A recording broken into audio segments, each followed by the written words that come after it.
So winter feeder sessions, ground bait is so important.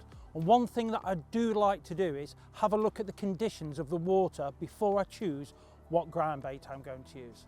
Today at Meadowlands, the water is pretty clear, so I'd like to use a dark ground bait.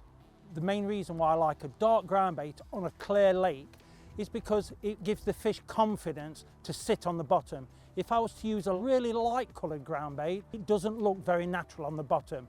A dark ground bait will mingle in with the silt and the fish will not be preoccupied in looking for something that they might be scared of. I'm just going to use 1 part ground expander. It goes in there. And with the lake being so clear, I'm going to use a dark ground bait as well. And with this case, I'm going to use 1.5 parts. Another great tip on this winter feeder fishing is before you actually mix your ground bait, I do like to put it through a very fine riddle,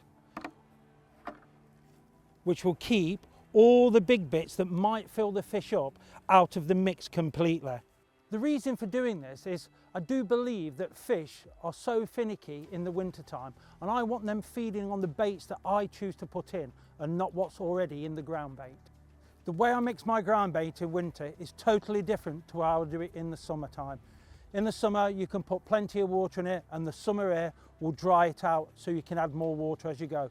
But in the winter months, when it's a lot cooler, I like to add the water little and often and even go back to it 2 or 3 times just to make sure that I get the right consistency.